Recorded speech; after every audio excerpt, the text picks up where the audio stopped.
Now that you're done with the weft string, you're now ready to move on to your warp strings. This can be a series of strings. The length depends on how much of that color you want in your final design when making your pouch. On this particular type of loom, we're going to actually be working front to back, front to back.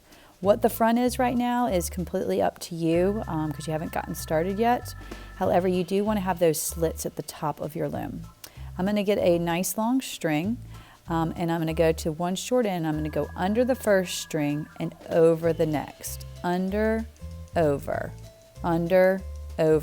taking turns on the warps that you created in the past video. I'm going to go all the way to the end of the row. Then when I've completed that of under, over, I'm going to pull my string, my weft string, all the way over. Be careful it does not tangle. When I get towards the end, slow down because I've seen a lot of people pull them right out without even realizing it and having to do it again. So snug it down towards the bottom. Look what you did on the last under, over. And then that will determine what you do on the opposite side. So if I finish going under the string, when I flip, I'm going to go over. If I finish going over, when I flip, I'm going to go under. It needs to be opposites. Then pull that string again all the way through until it gets snug and tight.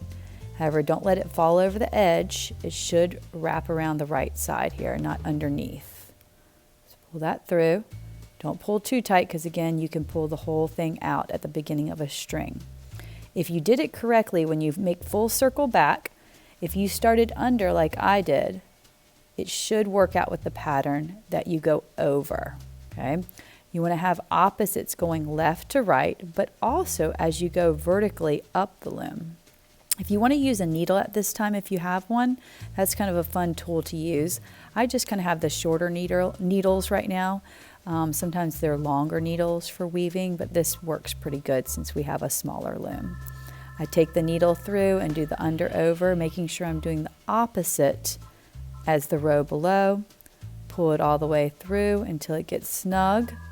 I check my work before I flip over to the other side and make sure it's the opposite as the row below. Looks good, so I will move on to the next row. I'm flipping constantly from front to back, front to back.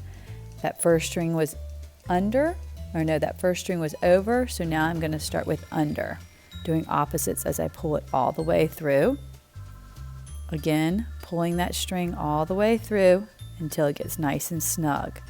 I will continue this process until my string runs out.